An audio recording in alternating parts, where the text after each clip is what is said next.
پاکستان کے قبائلی علاقوں سے ایک نہیں بلکہ دو کہانیاں سامنے آ رہی ہیں۔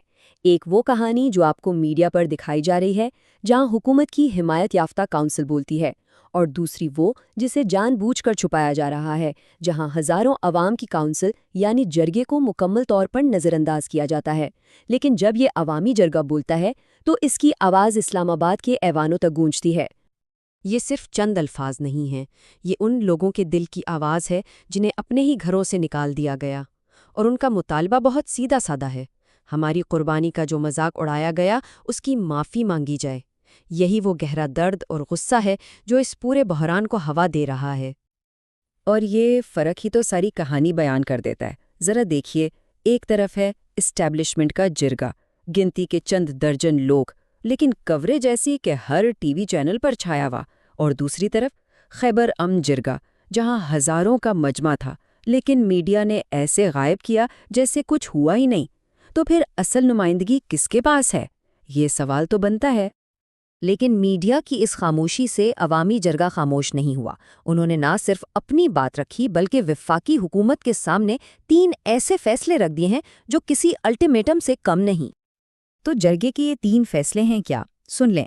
پہلا، حکومت جبری بے دخلی پر معافی مانگے۔ دوسرا، اگر یہ دوبارہ ہوا تو عوام کا ایک امن مارچ سیدھا اسلام آباد جائے گا۔ اور تیسرا، سب سے اہم، ایک قومی جرگہ بلایا جائے گا تاکہ بند کمروں میں جو فیصلے ہوتے ہیں انہیں ہمیشہ کے لیے مسترد کیا جا سکے۔ یہ سیدھا ٹکراؤ کا اعلان ہے۔ اب یہ کہانی صرف خیبر تک ہی نہیں رکتی۔ ایک طرف جہاں لوگ اپنی آواز اٹھا رہے ہیں، وہیں دوسری طرف بلوچستان میں ایک بالکل الگ بحران سر اٹھا رہا ہے۔ ایک ایسا بحران جہاں ایک پورے صوبے کا رابطہ باقی ملک سے تقریباً کاٹ دیا گیا ہے۔ ذرا اس عدد پر غور کریں، 5000۔ سرکاری بیانات کے مطابق صرف چند مہینوں کے اندر عسکریت پسندوں کی تعداد چند 100 سے بڑھ کر سیدھا 5000 تک پہنچ گئی ہے۔ سوال یہ نہیں کہ یہ کیسے ہوا، سوال یہ ہے کہ حکومت کے لیے سب سے بڑی تشویش یہ کیوں نہیں ہے کہ آخر حالات یہاں تک پہنچے کیسے؟ اور جب صوبے کا اپنا وزیر اعلیٰ خود یہ کہہ دے کہ بلوچستان اس وقت عام پاکستانیوں کے لیے محفوظ نہیں، تو اندازہ لگایا جا سکتا ہے کہ مسئلہ کتنا گمبھیر ہے۔ یہ کوئی معمولی بات نہیں، یہ زمینی حقیقت کا کھلا اعتراف ہے۔ ذرا اس صورتحال کو تصور کرنے کی کوشش کریں۔ ایک پورا صوبہ جہاں دوسرے صوبوں کو جانے والے سارے زمینی راستے بند ہیں، ٹرین سروس معطل ہے، انٹرنیٹ بند ہے، مطلب بلوچستان کو عملی طور پر باقی ملک سے کاٹ کر الگ کر دیا گیا ہے۔ یہ لاک ڈاؤن نہیں، یہ ایک صوبے کو بالکل تنہا کر دینے جیسا ہے۔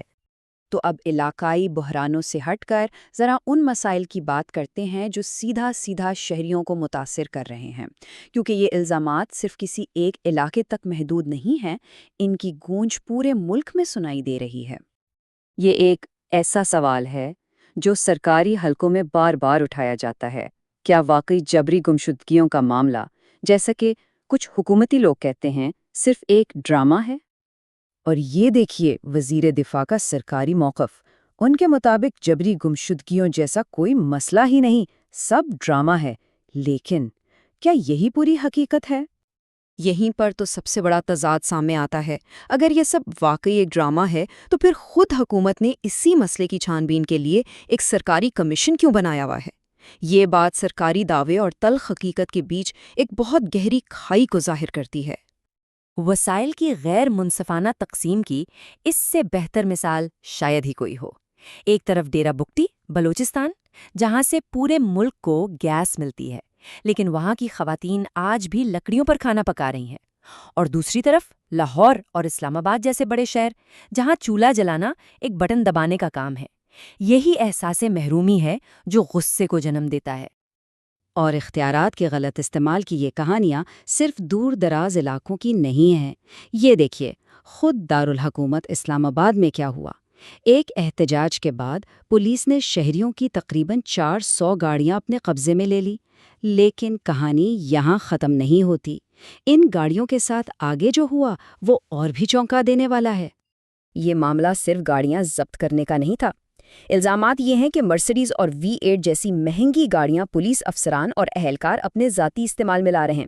ایک کانسٹیبل کو تو فارچونر چلاتے ہوئے دیکھا گیا۔ اور جب اصل مالکان اپنی گاڑیاں واپس مانگتے تو انہیں مبینہ طور پر گرفتاری اور مقدمات کی دھمکیاں دی جاتی ہیں۔ یہ تو سیدھا طاقت کا ناجائز استعمال ہے۔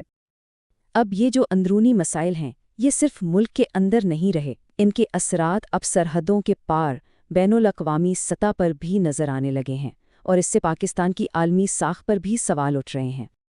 ملک کا اندرونی سیاسی ماحول اب عالمی فیصلوں پر بھی اثر انداز ہو رہا ہے۔ ایک طرف انسانی حقوق کا معاملہ ہے، جہاں مبینہ طور پر سابق وزیر اعظم عمران خان کے بیٹوں کو اپنے والد سے ملنے کے لیے ویزا نہیں دیا گیا۔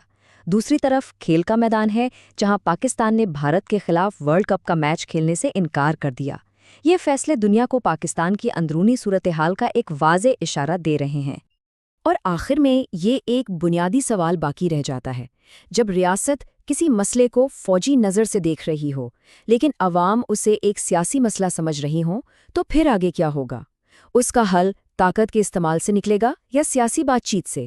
یہی وہ سوال ہے جس کا جواب پاکستان کے مستقبل کا تعین کرے گا۔